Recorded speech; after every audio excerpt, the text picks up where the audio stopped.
নমস্কার, সবাইকে কুশল জানিয়ে গল্প পাঠের অনুষ্ঠান শুরু করছি।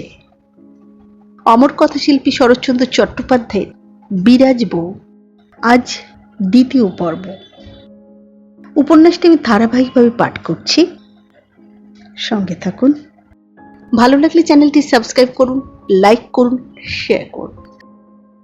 শুরু করছি অমর কথাশিল্পী শরৎচন্দ্র চট্টোপাধ্যায়ের বিরাজ বউ আজ দ্বিতীয় পর্ব।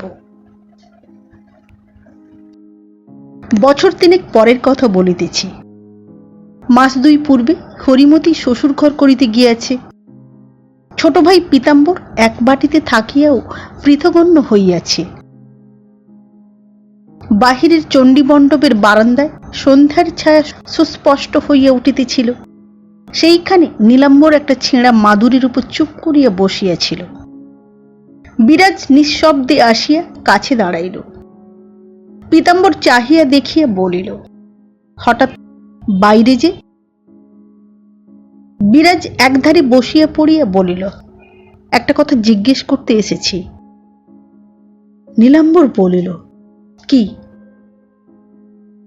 বিরাজ বলিল, কি খেলে মরণ হয় বলে দিতে পারো? নীলাম্বর চুপ করিয়া রহিল।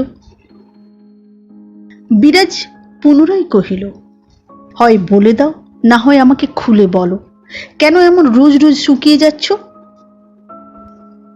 নীলাম্বর হাসিয়া উঠিল, বলিল, শুকিয়ে যাচ্ছি কে বললে?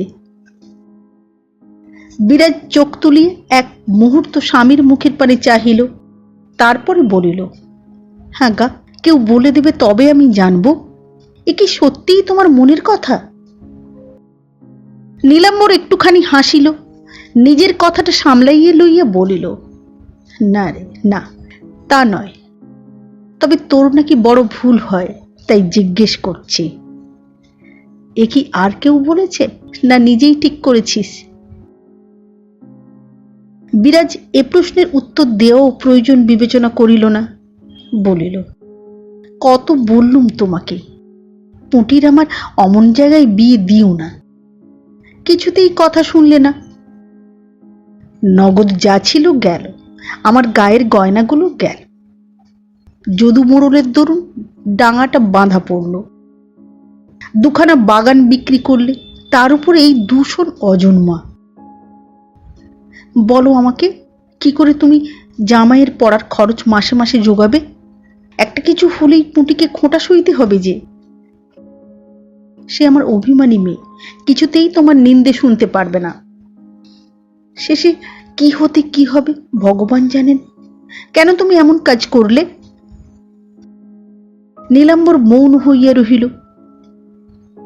বিরাজ বলিল, তাছাড়া পুঁটির ভালো করতে গিয়ে দিনরাত ভেবে ভেবে যে শেষে তুমি আমার সর্বনাশ করবে, সে হবে না।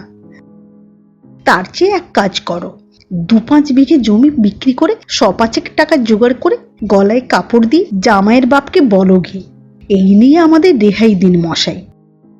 আমরা গরিব, আর পারবো না। এতে ভালো মন্দ পুঁটির অদৃষ্টে যা হয় তা হোক। তথাপি নীলাম্বর মৌন হইয়া রহিল।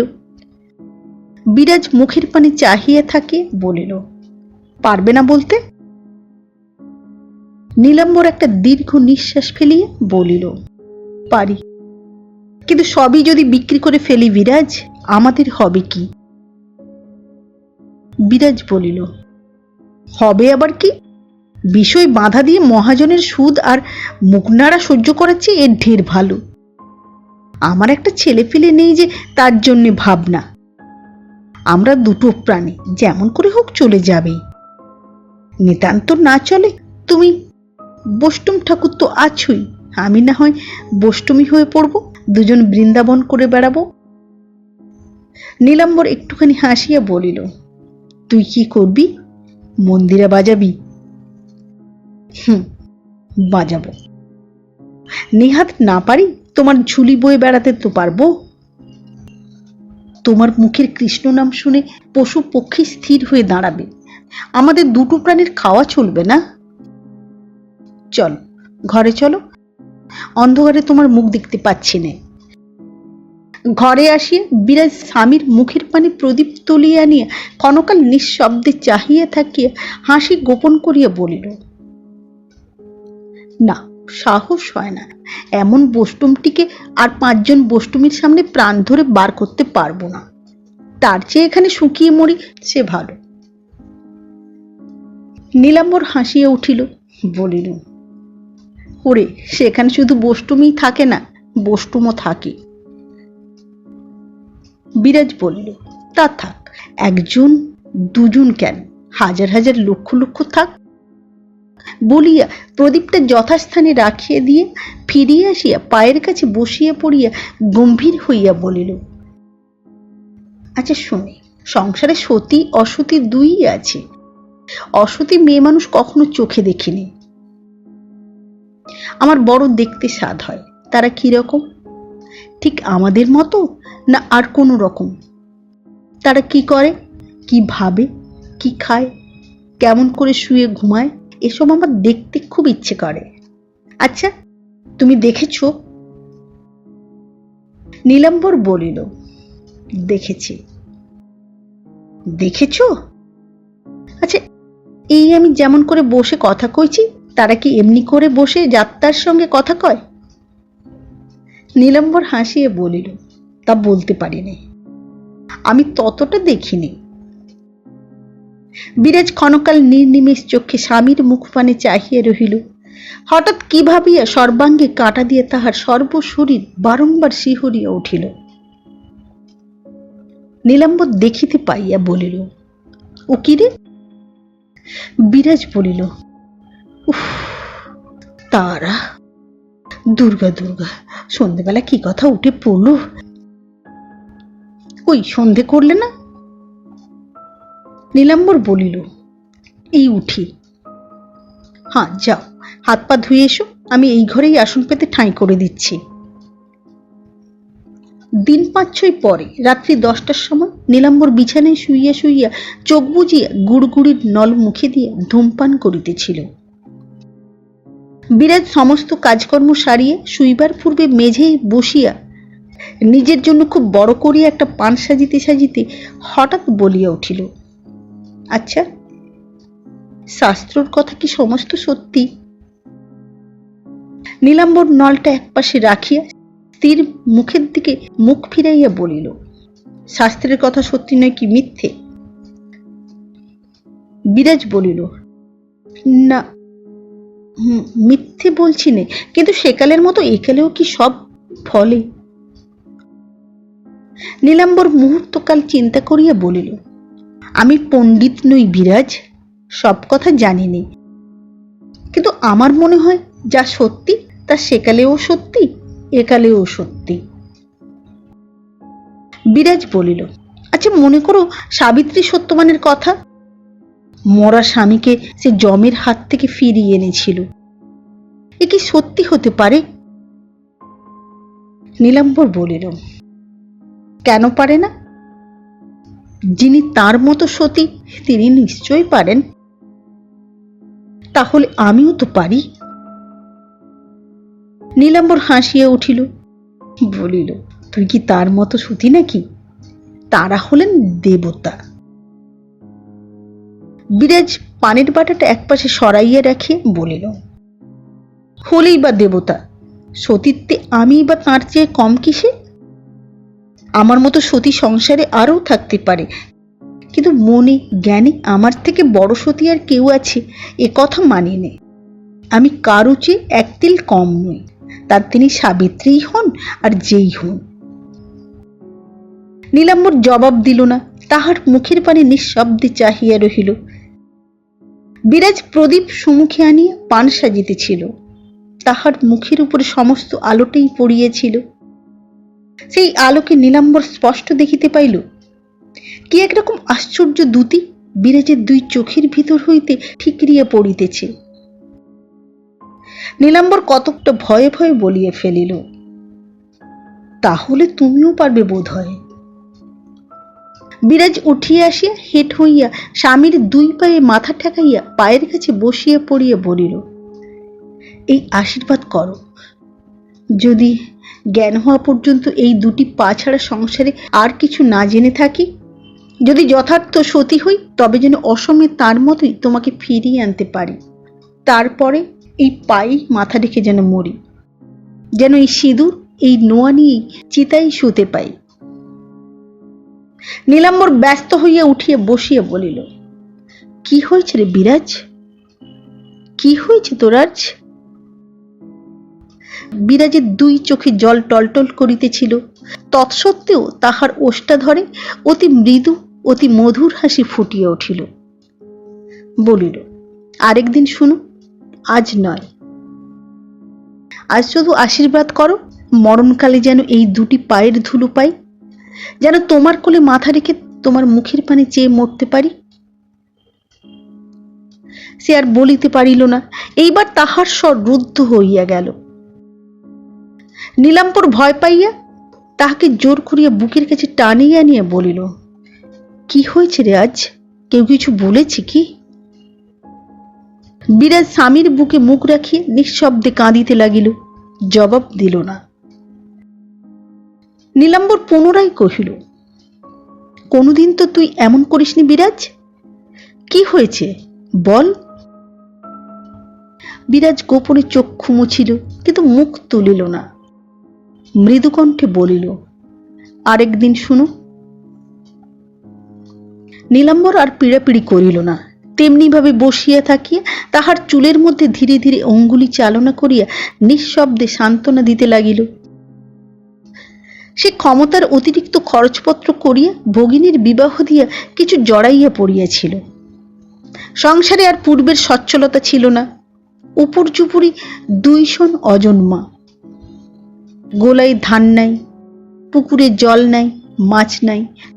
কলা বাগান শুকাইয়া উঠিতেছে, লেবু বাগানের কাঁচা লেবু ছড়িয়া পড়িতেছে।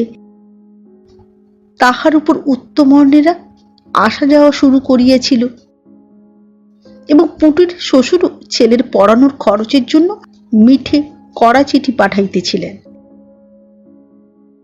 এত কথা বিরাজ জানিত না। অনেক অপ্রীতিকর সংবাদই নীলাম্বর প্রাণপণে গোপন করিয়া রাখিয়াছিল।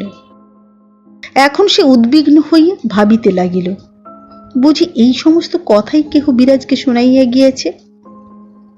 সহসা বিরাজ মুখ তুলিয়া ঈষৎ হাসিল, কহিল, একটি কথা জিজ্ঞেস করব, সত্যি জবাব দেবে?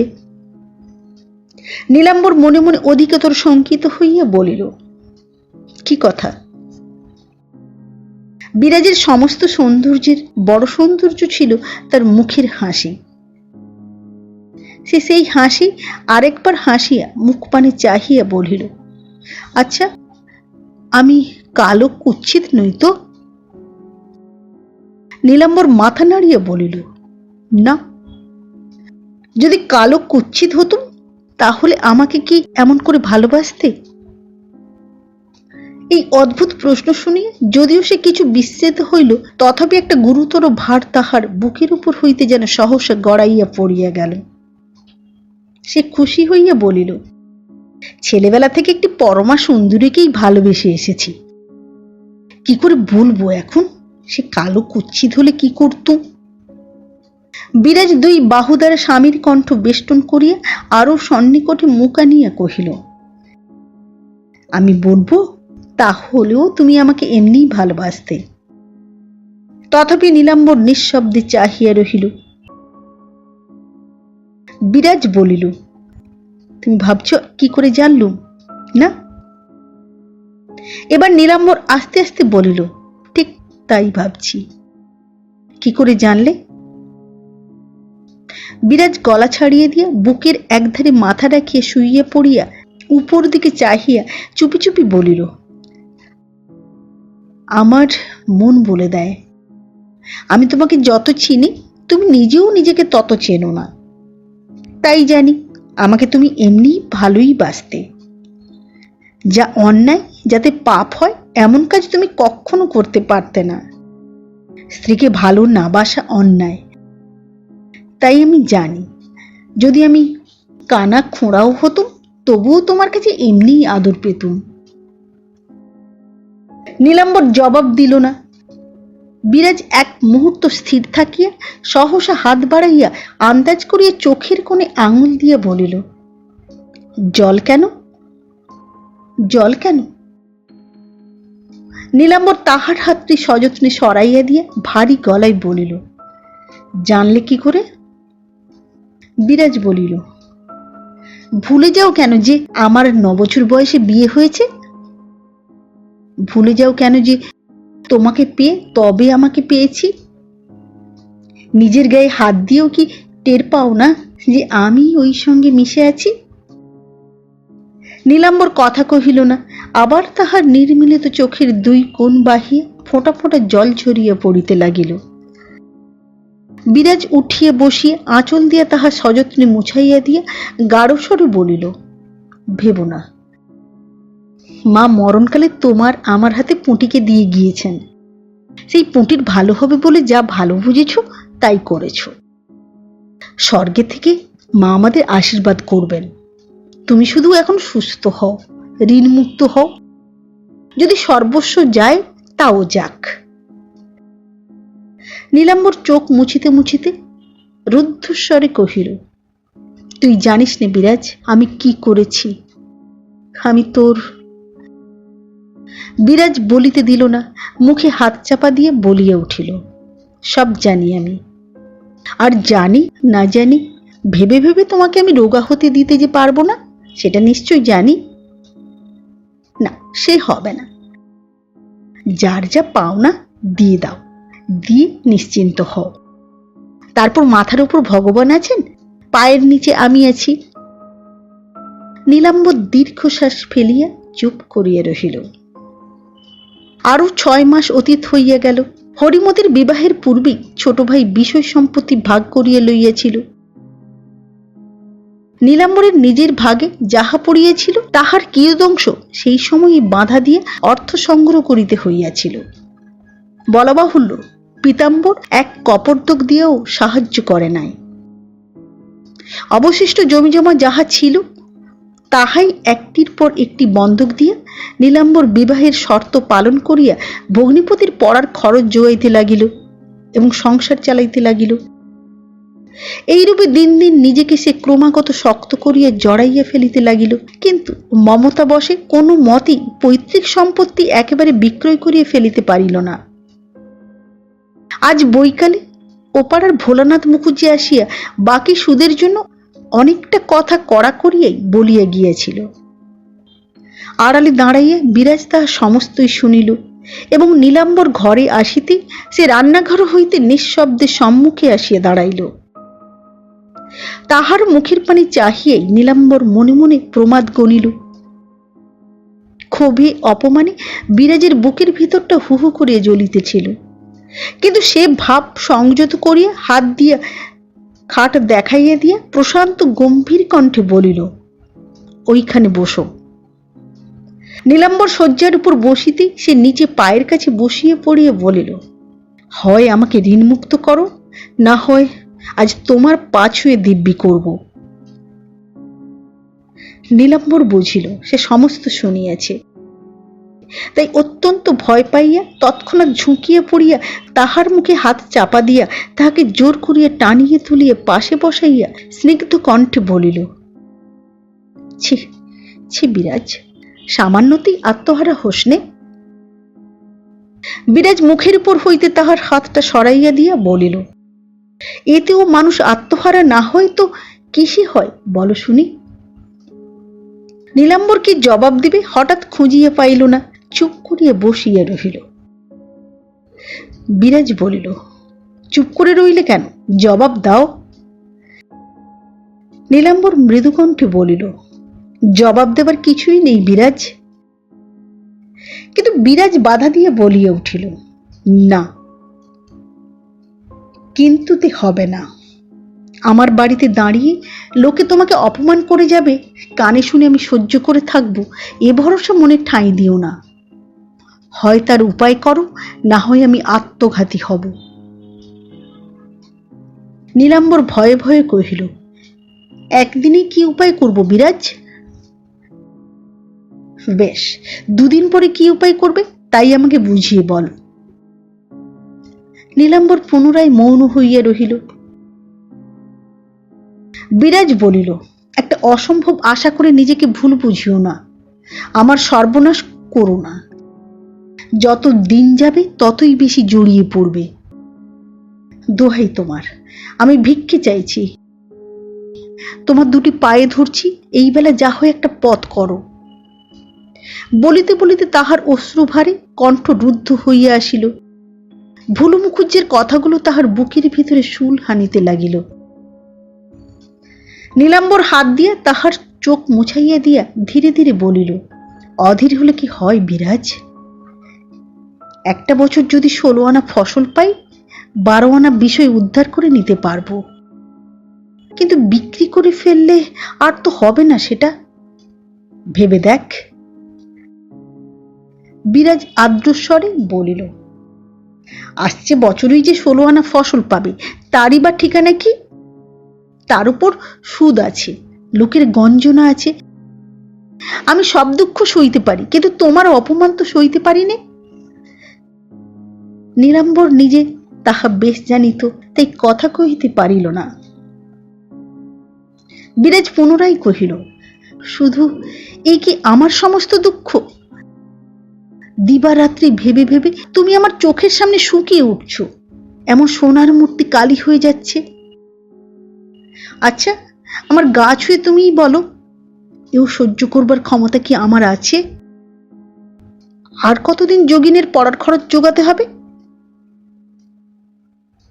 আর একটা বছর, তাহলেই সে ডাক্তার হতে পারবে। বিরাজ এক মুহূর্ত স্থির থাকিয়া বলিল, পুঁটিকে মানুষ করেছি, সে আমার রাজরানী হোক, কিন্তু সে হতে আমার এত দুঃখ ঘটবে জানলে ছোটবেলায় তাকে নদীতে ভাসিয়ে দিতুম। এমন করে নিজের মাথায় বাজ হানতুম না। হা ভগবান, বড় লোক তারা, কোনো কষ্ট কোনো অভাব নেই, তবু জোঁকের মতো আমার রক্ত শুষে নিতে তাদের এতটুকু দয়ামায়া হচ্ছে না। বলিয়া একটা সুগভীর নিঃশ্বাস ফেলিয়া স্তব্ধ হইয়া বসিয়া রহিল। বহুক্ষণ নিঃশব্দে কাটিবার পরে বিরাজ বুক তুলিয়া আস্তে আস্তে বলিল, চারিদিকে অভাব, চারিদিকে আকাল, গরিব দুঃখীরা তো এরই মধ্যে কেউ উপোস, কেউ একবেলা খেতে শুরু করেছে। এমন দুঃসময়েও আমরা পরের ছেলে মানুষ করব কেন? পুটির শ্বশুরের অভাব নেই, সে বড়লোক, সে যদি নিজের ছেলেকে না পড়াতে পারে, আমরা পড়াবো কেন? যা হয়েছে তা হয়েছে, তুমি আর ধার করতে পাবে না। নীলাম্বর অতি কষ্টে শুষ্ক হাসি ওষ্ঠপ্রান্তে টানিয়া নিয়ে বলিল, সব বুঝি বিরাজ, কিন্তু শালগ্রাম সুমুখে রেখে শপথ করেছি যে তার কি হবে? বিরাজ তৎক্ষণাৎ জবাব দিল, কিচ্ছু হবে না। শালগ্রাম যদি সত্যিকারের দেবতা হন, তিনি আমার কষ্ট বুঝবেন, আর আমি তো তোমারই অর্ধেক। যদি কিছু এতে পাপ হয়, আমি আমার নিজের মাথায় নিয়ে জন্ম জন্ম নরকে ডুবে থাকব। তোমার কিছু ভয় নেই, তুমি আর ঋণ করো না। নীলাম্বর কাতর দৃষ্টিতে একটি বার মাত্র স্ত্রীর মুখের পানে চাহিয়া পরক্ষণেই নিরুপায়ের মতো মাথা হেঁট করিয়া বসিয়া রহিল। ধর্মপ্রাণ স্বামীর অন্তরের নিদারুণ দুঃখের লেশমাত্র তাহার অগোচর ছিল না, কিন্তু সে আর সহিতে পারিতেছিল না। যথার্থই স্বামী তাহার সর্বস্ব ছিল। সেই স্বামীর অহর্নিশি চিন্তাক্লিষ্ট শুষ্ক অবসন্ন মুখের পানে চাহিয়া তাহার বুক ফাটিতেছিল। এতক্ষণ কোনো পথে সে কান্না চাপিয়া কথা কহিতেছিল, আর পারিল না। সবেগে স্বামীর বুকের মধ্যে মুখ লুকাইয়া ফুঁপাইয়া কাঁদিয়া উঠিল। নীলাম্বর তাহার দক্ষিণ হস্ত বিরাজের মাথার উপরে রাখিয়া নির্বাক নিশ্চল হইয়া বসিয়া রহিল। বহুক্ষণ কান্নার পরে তাহার দুঃখের অসহ তীব্রতা মন্দীভূত হইয়া আসিলে সে তেমনি মুখ লুকাইয়া কাঁদিতে কাঁদিতে বলিল, ছেলেবেলা থেকে যত দূর আমার মনে পড়ে, কোনোদিন তোমার মুখ শুকনো দেখিনি, কোনোদিন তোমায় মুখ ভার করতে দেখিনি। এখন তোমার পানে চাইলেই আমার বুকের মধ্যে রাবণের চিতা জ্বলতে থাকে। তুমি নিজের পানে না চাও, আমার দিকে একবার চেয়ে দেখো। সত্যি কি শেষকালে আমাকে পথের ভিখারিনী করবে? সে কি তুমি সইতে পারবে? নীলাম্বর তথাপি উত্তর দিতে পারিল না। অন্যমনস্কের মতো তাহার চুলগুলি লইয়া ধীরে ধীরে নাড়িতে লাগিল। এমনি সময়ে দ্বারের বাহিরে পুরানো ঝি সুন্দরী ডাকিয়া বলিল, বৌমা, উনুন জেলে দেব কি?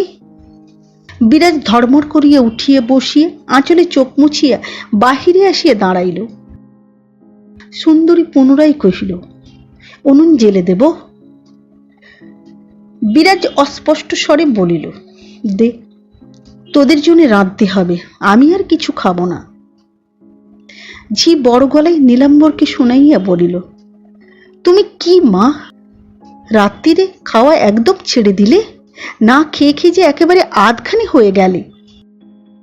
বিরাজ তাহার হাত ধরিয়া টানিয়া লইয়া রান্নাঘরের দিকে চলিয়া গেল। জ্বলন্ত উনুনের আলো বিরাজের মুখের উপর পড়িয়াছিল। অদূরে বসিয়া সুন্দরী হাঁ করিয়া সেই দিকে চাহিয়াছিল।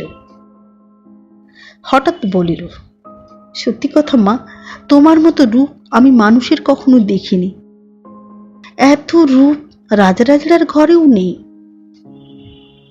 বিরাজ তাহার দিকে মুখ ফিরাইয়া ঈষৎ বিরক্তভাবে বলিল, তুই রাজারাজড়ার ঘরের খবর রাখিস? সুন্দরীর বয়স 35-36, রূপসী বলিয়া তাহারও একসময় খ্যাতি ছিল। সে খ্যাতি আজও সম্পূর্ণ লুপ্ত হয় নাই। সে বলিত, কবে তাহার বিবাহ হইয়াছিল, কবে বিধবা হইয়াছিল, কিছুই মনে পড়ে না, কিন্তু সধবার সৌভাগ্য হইতে একেবারে বঞ্চিত হয় নাই। তাহাদের গ্রাম কৃষ্ণপুরে এ সুখ্যাতিও তাহার ছিল। এখন হাসিয়া বলিল, রাজারাজড়ার ঘরের খবর রাখিবই কি মা, না হলে সেদিন তাকে ঝাঁটাপেটা করতুম। এবার বিরাজ রীতিমতো রাগ করিল, বলিল, তুই যখন তখন ওই কথাই বলিস কেন সুন্দরী? তাদের যা খুশি বলেছে, তাতে তুই বা ঝাঁটাপেটা করবি কেন? আর আমাকে বা না হোক শোনাবি কেন? উনি রাগী মানুষ, শুনলে কি বলবেন বলতো? সুন্দরী অপ্রতিভ হইয়া বলিল, বাবু শুনবেন কেন মা? এও কি একটা কথার মতো কথা? কথার মতো কথা নয়, সে কথা কি তুই আমাকে বুঝিয়ে বলবি?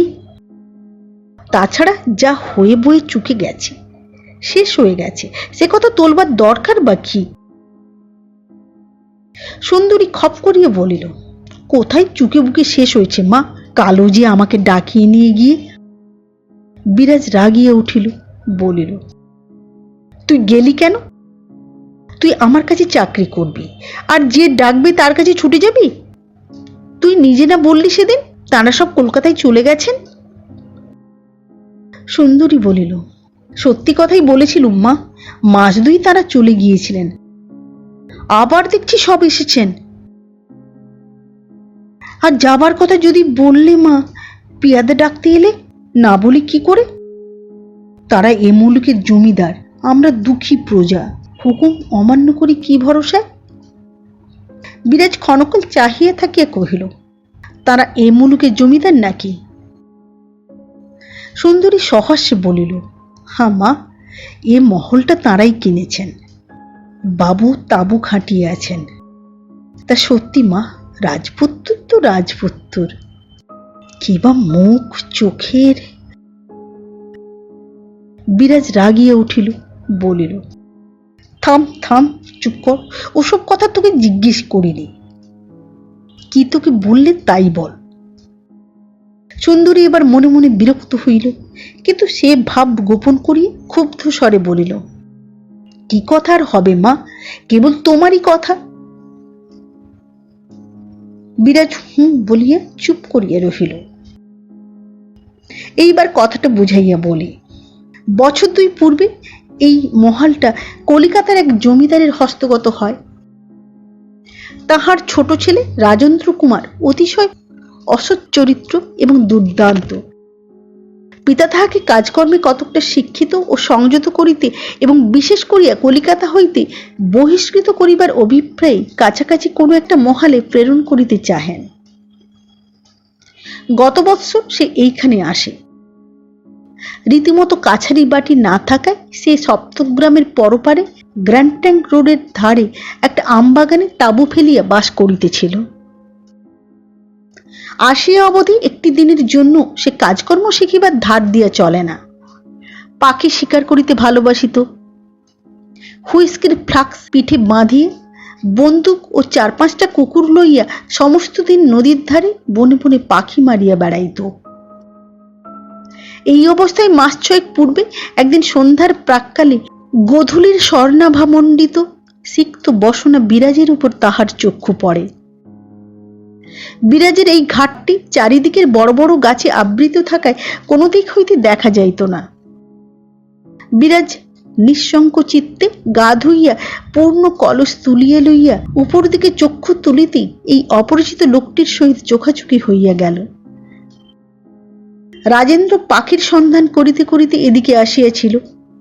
অদূরস্থিত সমাধি স্তূপের উপর দাঁড়াইয়া সে বিরাজকে দেখিল। মানুষের এত রূপ হয়, সহসা এ কথাটা যেন সে বিশ্বাস করিতে পারিল না। কিন্তু আর সে চোখ ফিরাইতে পারিল না। অপলোক দৃষ্টিতে চিত্রাপিত্তের ন্যায় সেই অতুল্য অপরিসীম রূপরাশি বিভোর হইয়া দেখিতে লাগিল। বিরাজ আর্দ্র বসনে কোনো মতে লজ্জা নিবারণ করিয়া দ্রুতপদে প্রস্থান করিল। রাজেন্দ্র স্তব্ধ হইয়া আরো কিছুক্ষণ দাঁড়াইয়া থাকিয়া ধীরে ধীরে চলিয়া গেল। ভাবিতে ভাবিতে গেল, কেমন করিয়া এমন সম্ভব হইল? এই অরণ্য পরিবৃত ভদ্র সমাজ পরিত্যক্ত ক্ষুদ্র পাড়াগাঁয়ের মধ্যে এত রূপ কেমন করিয়া কি করিয়া আসিল? এই অদৃষ্টপূর্ব সৌন্দর্যময়ীর পরিচয় সে সন্ধান করিয়া সেই রাত্রেই জানিয়ে লইল, এবং তখন হইতেই এই একমাত্র চিন্তা ব্যতীত তাহার আর দ্বিতীয় চিন্তা রহিল না। ইহার পরে আরো 2বার বিরাজের চোখে চোখে পড়িয়াছিল। বিরাজ বাড়িতে আসিয়া সুন্দরীকে ডাকিয়া বলিল, যা তো সুন্দরী, ঘাটের ধারে কি একটা লোক পীঠস্থানের উপর দাঁড়িয়ে আছে, মানা কর দিগে, যেন আর কোনোদিন আমাদের বাগানে না ঢোকে। সুন্দরী মানা করিতে আসিল, কিন্তু নিকটে আসিয়া হতবুদ্ধি হইয়া গিয়া বলিল, বাবু আপনি? রাজেন্দ্র সুন্দরীর মুখের দিকে চাহিয়া জিজ্ঞাসা করিল, তুমি আমাকে চেনো নাকি? সুন্দরী বলিল, আগে হাঁ বাবু, আপনাকে আর কে না চেনে? রাজেন্দ্র বলিল, আমি কোথায় থাকি জানো? সুন্দরী কহিল, জানি। রাজেন্দ্র বলিল, আজ একবার ওখানে আসতে পারো? সুন্দরী সলজ্জ হাস্যে মুখ নিচু করিয়া আস্তে আস্তে জিজ্ঞাসা করিল, কেন বাবু? দরকার আছে, একবার যেও বলিয়া রাজেন্দ্র বন্দুক কাঁধে তুলিয়া লইয়া চলিয়া গেল। ইহার পর অনেকবার সুন্দরী গোপনে ও নিবৃত্তে ওপারে জমিদারি কাছারিতে গিয়াছে। অনেক কথা বিরাজের সমক্ষে উত্থাপন করিতে সাহস করে নাই। সুন্দরী নির্বোধ ছিল না, সে বিরাজ বউকে চিনিত। বাহির হইতে এই বধূটিকে যতই মধুর এবং কোমল দেখাক না কেন, ভিতরের প্রকৃতি যে তাহার উগ্র এবং পাথরের মতো কঠিন ছিল, সুন্দরী তাহার ঠিক জানিত। বিরাজের দেহে আরো একটা বস্তু ছিল, সে তাহার অপরিমেয় সাহস। তা সে মানুষ বলেই হোক আর সাপ খোপ ভূত প্রেতেই হোক, ভয় কাহাকে বলে ইহা সে একেবারেই জানিত না। সুন্দরী কতকটা সে কারণেও এতদিন তাহার মুখ খুলিতে পারে নাই।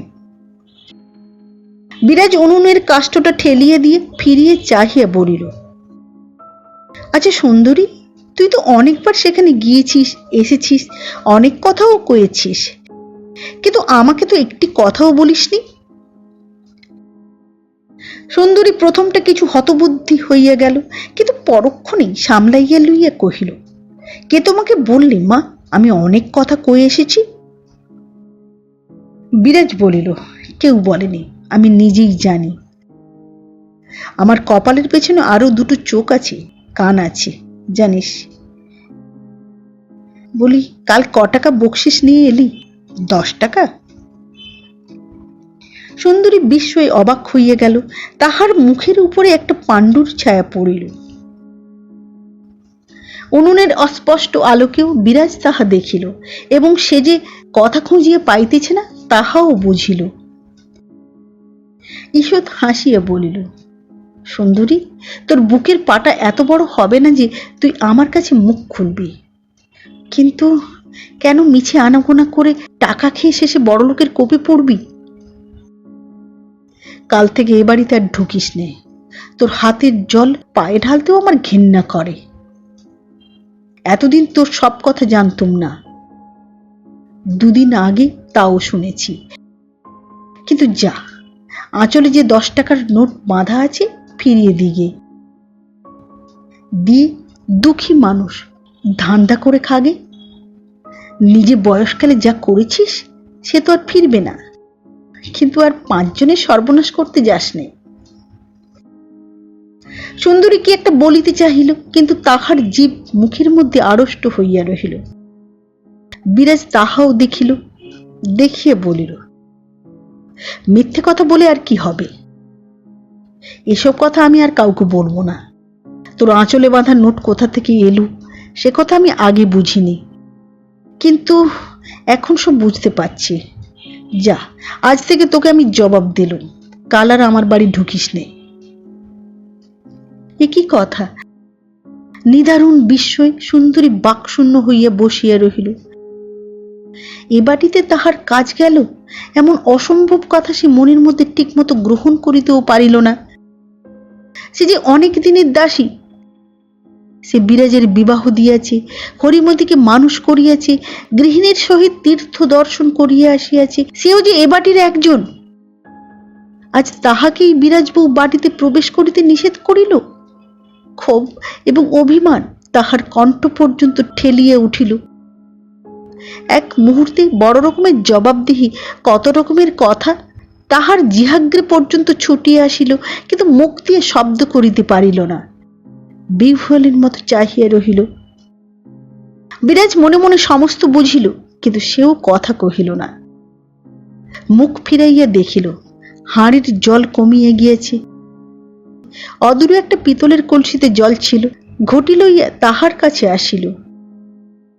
কিন্তু কি ভাবিয়া এক মুহূর্ত স্থির হইয়া থাকিয়া ঘটিটা রাখিয়া দিয়া বলিল, না, তোর হাতের জল ছুঁলে ওর অকল্যাণ হবে।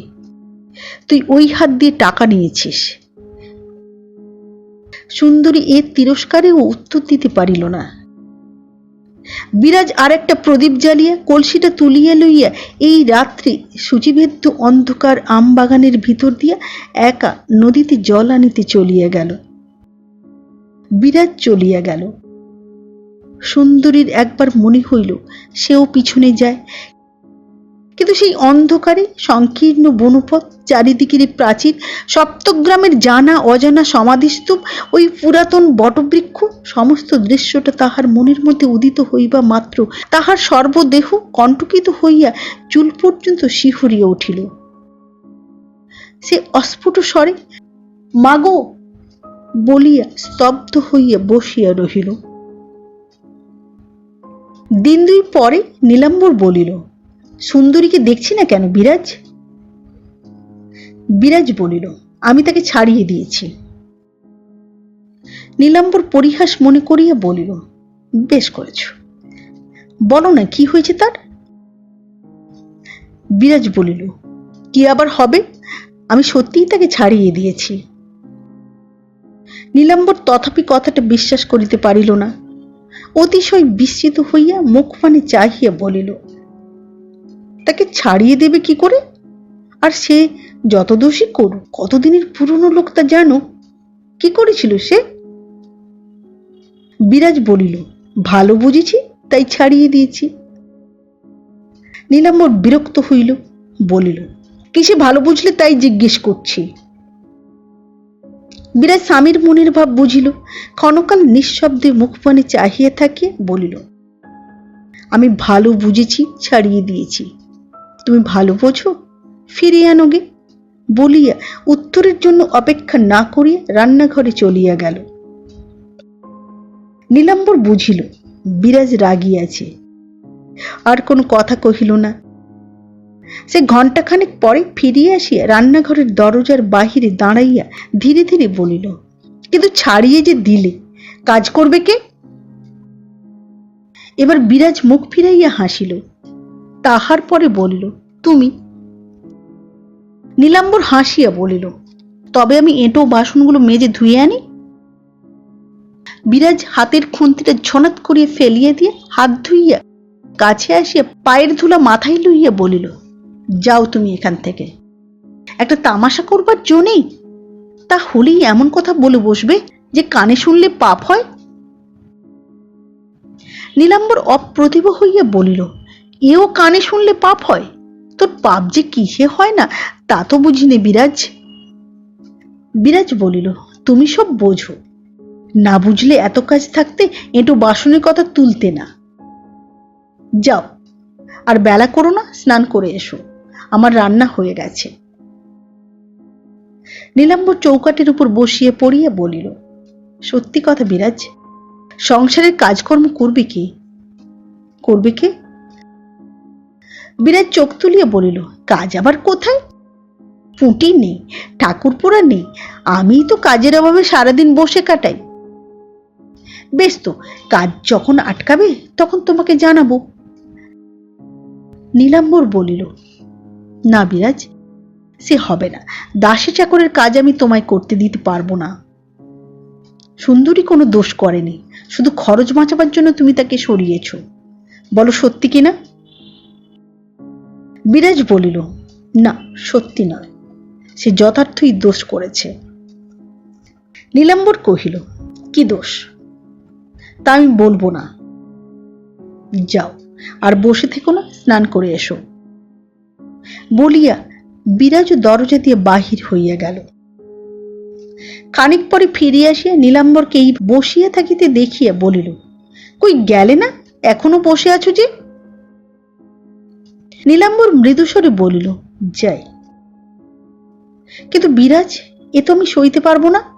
তোমাকে উচ্চবৃত্তি করতে দেব কি করে? কথাটা শুনিয়া বিরাজ খুশি হইল না, ক্ষণকাল চাহিয়া থাকিয়া বলিল, কি করবে শুনি? সুন্দরীকে না চাও আর কোনো লোক রাখি? তুমি একাই বা থাকবে কি করে? যেমন করেই থাকি না কেন, আমি আর লোক চাই নেই। নীলাম্বর বলিল, না, সে হবে না। যতক্ষণ সংসারে আছি ততদিন মান অপমানও আছে। পাড়ার লোকে শুনলে কি বলবে? বিরাজ অদূরে বসিয়ে পড়িয়া বলিল, পাড়ার লোকে শুনলে কি বলবে, এইটাই তোমার আসল ভয়। আমি কি করে থাকবো, আমার দুঃখ কষ্ট হবে, এ কেবল তোমার একটা ছল, তাই না?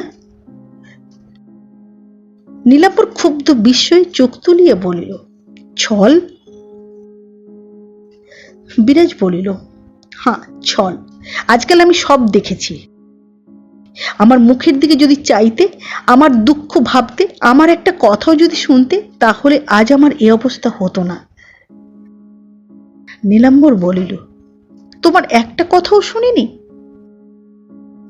বিরাজ জোর দিয়া বলিল, না, একটাও না। যখন যা বলেছি তাই কোনো না কোনো ছল করে উড়িয়ে দিয়েছ। তুমি কেবল ভেবেছ নিজের পাপ হবে, মিথ্যে কথা হবে, লোকের কাছে অপযশ হবে। একবারও ভেবেছ কি আমার কি হবে?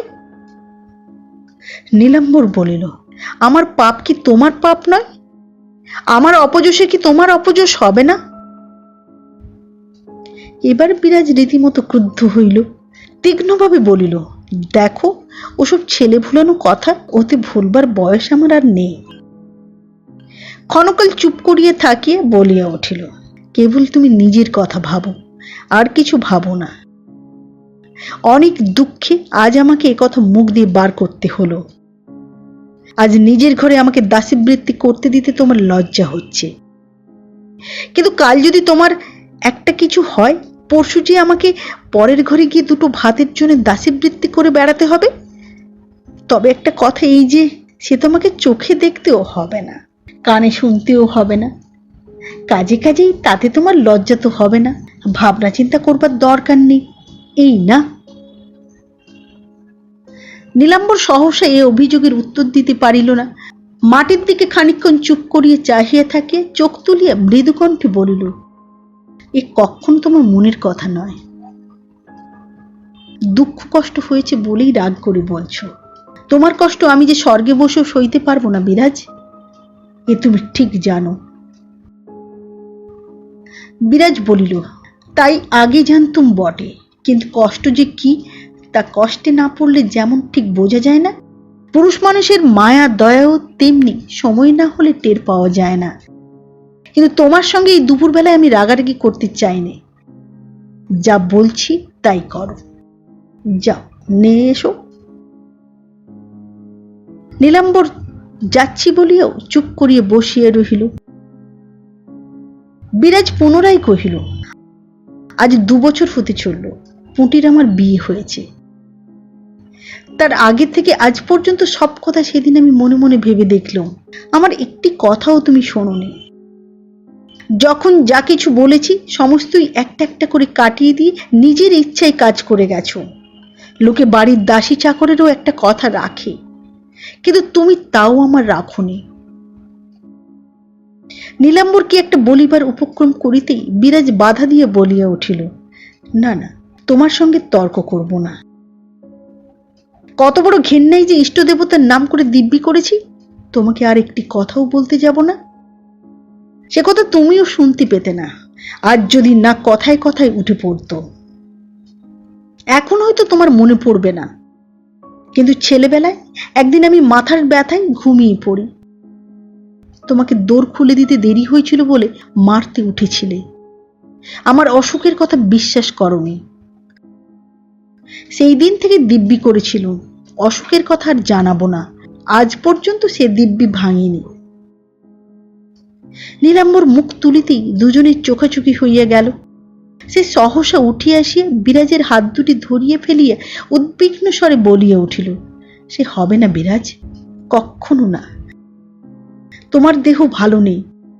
কি অসুখ হয়েছে বলো, বলতেই হবে। বিরাজ ধীরে ধীরে হাত ছাড়াইবার চেষ্টা করিয়া বলিল, ছাড়ো, লাগছে। লাগুক, বলো কি হয়েছে। বিরাজ শুষ্কভাবে একটুখানি হাসিয়া বলিল, কই কিছুই তো হয়নি, বেশ আছি। নীলাম্বর অবিশ্বাস করিয়া বলিল, না, কিছুতেই তুমি বেশ নেই। না হলে কখনো তুমি সেই কত বছরের পুরনো কথা তুলে আমার মনে কষ্ট দিতে না, বিশেষ যার জন্য কতদিন কত মাপ চেয়েছি। আচ্ছা, আর কোনোদিন বলবো না বলিয়া বিরাজ নিজেকে মুক্ত করিয়া ঈষৎ সরিয়া বসিল। নীলাম্বর তাহার কথার অর্থ বুঝিল না, কিন্তু আর কিছু বলিল না। তারপর মিনিট 2-3 চুপ করিয়া বসিয়া থাকিয়া উঠিয়া গেল। রাত্রে প্রদীপের আলোকে বসিয়া বিরাজ চিঠি লিখিতেছিল।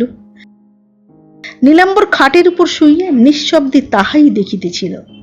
দেখিতে দেখিতে সহসা বলিয়া উঠিল, এ জন্মে তোমার তো কোনো দোষ অপরাধ শত্রুতেও দিতে পারে না, কিন্তু তোমার পূর্বজন্মের পাপ ছিল, না হলে কিছুতেই এমন হতো না।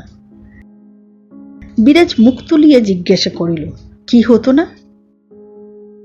নীলাম্বর কহিল, তোমার সমস্ত দেহ মন ভগবান রাজরানীর উপযুক্ত করে গড়েছিলেন, কিন্তু কি? নীলাম্বর চুপ করিয়া রহিল। বিরাজ এক মুহূর্ত উত্তরের আশায় থাকিয়া রুক্ষস্বরে বলিল, এই খবর কখন তোমাকে ভগবান দিয়ে গেলেন? নীলাম্বর কহিল, চোখ কান থাকলে ভগবান সকলকেই খবর দেন। বিরাজ হুঁ বলিয়া চিঠি লিখিতে লাগিল। নীলাম্বর ক্ষণকাল মৌন থাকিয়া বলিল, তখন বলছিলে আমি কোনো কথা তোমার শুনিনি, হয়তো তাই সত্যি, কিন্তু তা কি শুধু একলা আমারই দোষ? বিরাজ আবার মুখ তুলিয়া চাহিল, বলিল, বেশ তো, আমার দোষটাই দেখিয়ে দাও। নীলাম্বর বলিল, তোমার দোষ দেখাতে পারবো না, কিন্তু আজ একটা সত্যি কথা বলবো। তুমি নিজের সঙ্গে অপরের তুলনা করেই দেখো, কিন্তু এটা তো একবার ভেবে দেখো না, তোমার মতো কটা মেয়ে মানুষ এমন নির্গুণ মূর্খের হাতে পড়ে? এইটাই তোমার পূর্বজন্মের পাপ, নইলে তোমার তো দুঃখ কষ্ট সহ্য করবার কথা নয়। বিরাজ নিঃশব্দে চিঠি লিখিতে লাগিল। বোধ করি সে মনে করিল ইহার জবাব দিবে না, কিন্তু থাকিতে পারিল না। মুখ ফিরাইয়া জিজ্ঞাসা করিল, তুমি কি মনে করো এইসব কথা শুনে আমি খুশি হই?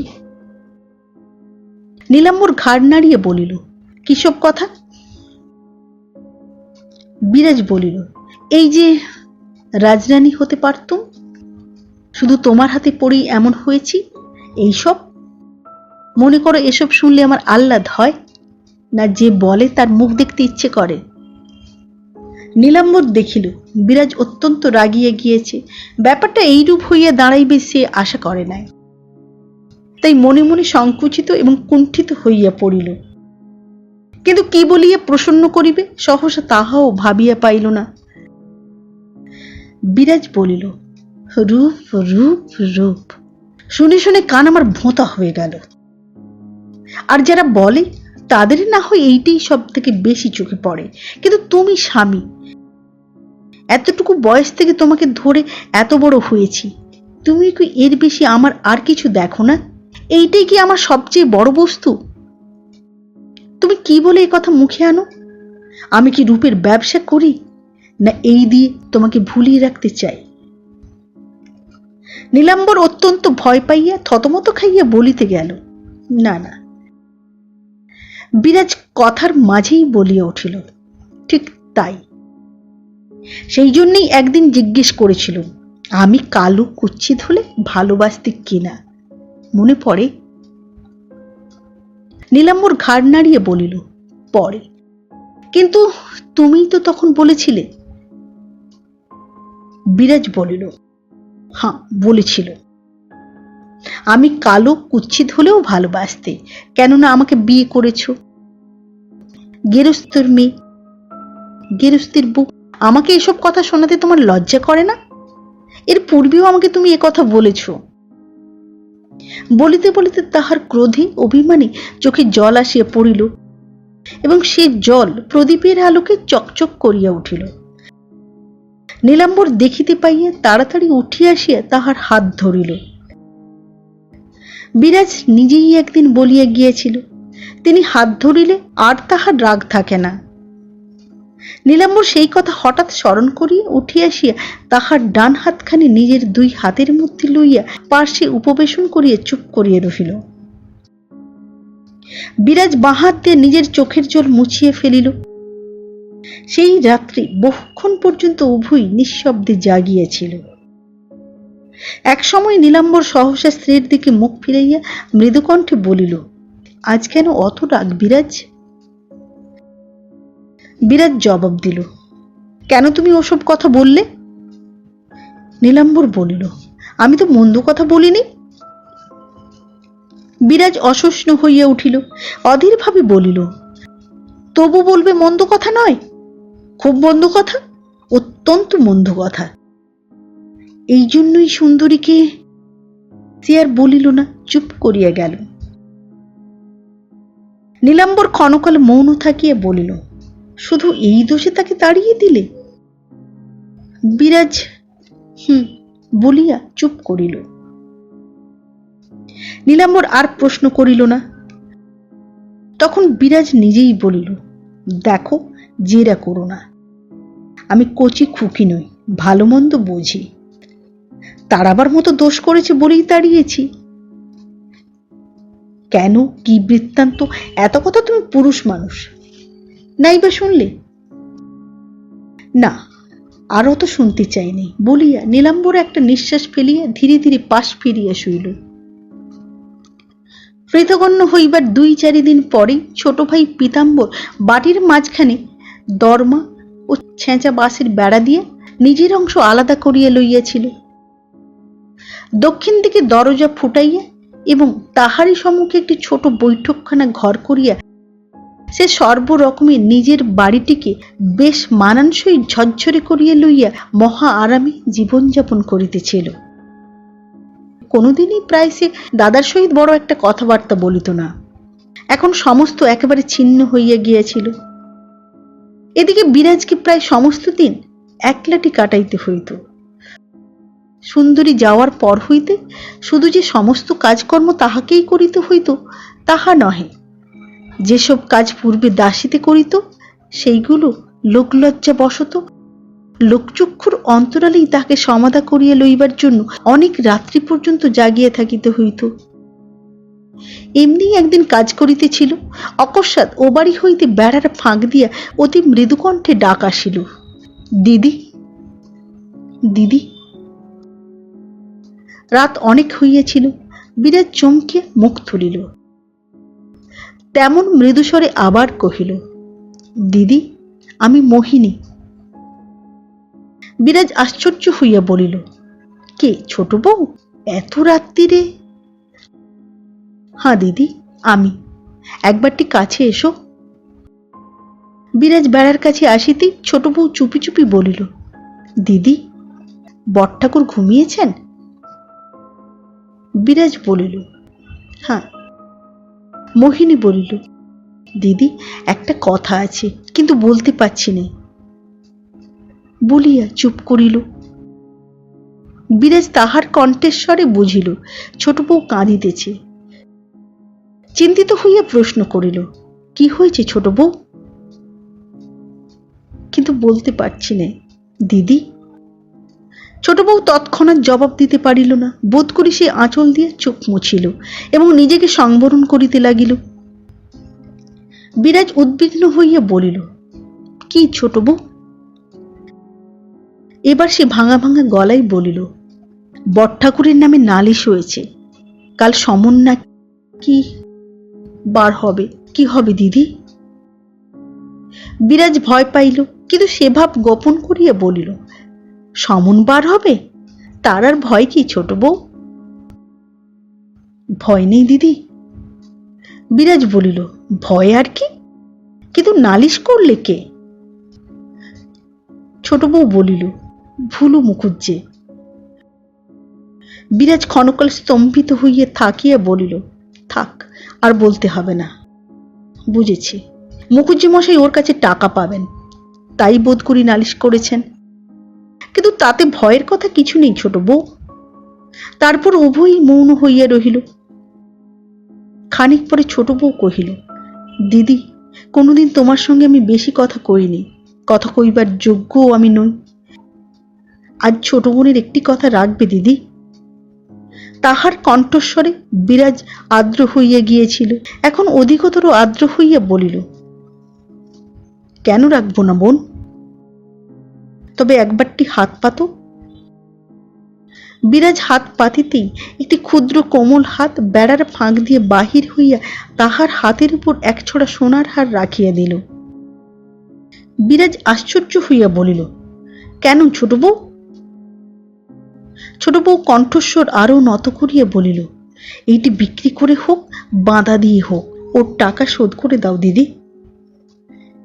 এই আকস্মিক, অযাচিত ও অচিন্তপূর্ব সহানুভূতিতে ক্ষণকালের নিমিত্ত বিরাজ অভিভূত হইয়া পড়িল। কথা কহিতে পারিল না। কিন্তু চললুম দিদি বলিয়া ছোট বউ সরিয়া যায় দেখিয়া সে তাড়াতাড়ি ডাকিয়া উঠিল, যেও না ছোট বউ, শোনো। ছোট বউ ফিরিয়া আসিয়া বলিল, কেন দিদি? বিরাজ সেই ফাঁকটা দিয়া তৎক্ষণাৎ অপর দিকে হাতটা ফেলিয়ে দিয়ে বলিল, ছি, এসব করতে নেই বোন। ছোট বউ তাহা তুলিয়া লইয়া ক্ষুব্ধস্বরে প্রশ্ন করিল, কেন করতে নেই দিদি? বিরাজ বলিল, ঠাকুরপো শুনলে কি বলবেন? ছোট বউ বলিল, কিন্তু তিনি তো শুনতে পাবেন না। আজ না হোক দুদিন পরে জানতে পারবেন, তখন কি হবে? ছোট বউ বলিল, তিনি কোনোদিন জানতে পারবেন না দিদি। গত বছর মা মরবার সময় এটি এটি নুকিয়ে আমাকে দিয়ে যান। তখন থেকে কোনো দিন পড়িনি, কোনোদিন বার করিনি। তোমার পায়ে পড়ি দিদি, এটি তুমি নাও। তাহার কাতর অনুনয় বিরাজের চোখ দিয়ে অশ্রু গড়াইয়া পড়িল। সে স্তব্ধ হইয়া এই নিঃসম্পর্কে রমণীর আচরণের সহিত সহোদরের আচরণ তুলনা করিয়া দেখিল। তারপর হাত দিয়ে চোখ মুছিয়ে ফেলিয়ে রুদ্ধ কণ্ঠে বলিল, আজকের কথা মরণকাল পর্যন্ত আমার মনে থাকবে বোন। কিন্তু এ আমি নিতে পারবো না। তাছাড়া স্বামীকে লুকিয়ে কোনো মেয়ে মানুষের কোনো কাজই করা উচিত নয় ছোট বউ। তাতে তোমার আমার দুজনেরই পাপ। ছোট বউ বলিল, তুমি সব কথা জানো না তাই বলছো, কিন্তু ধর্মাধর্ম আমারও তো আছে দিদি। আমি বা মরণকালে কি জবাব দেব? বিরাজ আরেকবার চোখ মুছিয়ে নিজেকে সংযত করিয়া লইয়া বলিল, আমি সকলকেই চিনেছিলাম ছোট বউ, শুধু তোমাকেই এতদিন চিনতে পারিনি। কিন্তু তোমাকে তো মরণকালে কোনো জবাব দিতে হবে না, সে জবাব এতক্ষণ তোমার অন্তর্যামী নিজেই লিখে নিয়েছেন। যাও, রাত হল, সৌগে বোন। বলিয়া প্রত্যুত্তরের অবসর না দিয়েই দ্রুতপদে সরিয়া গেল। কিন্তু সেও ঘরে ঢুকিতে পারিল না। অন্ধকার বারান্দার একধারে আসিয়া আঁচল পাতিয়া শুইয়া পড়িল। তাহার নালিশ মোকদ্দমার কথা মনে হইল না, কিন্তু ওই স্বল্পভাষিনী ক্ষুদ্র কায়া ছোট জায়ের সকরুণ কথাগুলি মনে করিয়া বস্ত্রবনের মতো তাহার দুই চোখ বাহিয়া নিরন্তর জল ছড়িয়ে পড়িতে লাগিল। আজ সবচেয়ে দুঃখটা তাহার এই বাজিতে লাগিল যে এতদিন এত কাছে পাইয়াও সে তাহাকে চিনিতে পারে নাই, চিনিবার চেষ্টা পর্যন্ত করে নাই। অসাক্ষাতে তাহার নিন্দা না করিলেও একটি দিনও তাহার হইয়া কখনো ভালো কথা বলে নাই। সুতীক্ষ্ণ বাজের আলো এক মুহূর্তে যেমন করিয়া অন্ধকার চিরিয়া ফেলে, আর ছোট বউ তেমনি করিয়া তাহার বুকের অন্তঃস্থল পর্যন্ত যেন চিরিয়া দিয়ে গেল। ভাবিতে ভাবিতে, কাঁদিতে কাঁদিতে কখন এক সময় সে ঘুমাইয়া পড়িয়াছিল। হঠাৎ কাহার হস্তস্পর্শে সে ধর্মর করিয়া উঠিয়া দেখিল নীলাম্বর আসিয়া তাহার শিহরের কাছে বসিয়াছে। নীলাম্বর সংক্ষেপে বলিল, ঘরে চল, রাত প্রায় শেষ হয়ে এসেছে। বিরাজ কোনো কথা না বলিয়া স্বামীর দেহ অবলম্বন করিয়া নিঃশব্দে ঘরে আসিয়া নির্জীবের মতো শুইয়া পড়িল। নমস্কার। ভালো লাগলে চ্যানেলটি সাবস্ক্রাইব করুন, লাইক করুন, শেয়ার করুন। আবার দেখা হবে আগামী পর্বে উপন্যাসের পরবর্তী অংশ নিয়ে। আজকের মতো নমস্কার।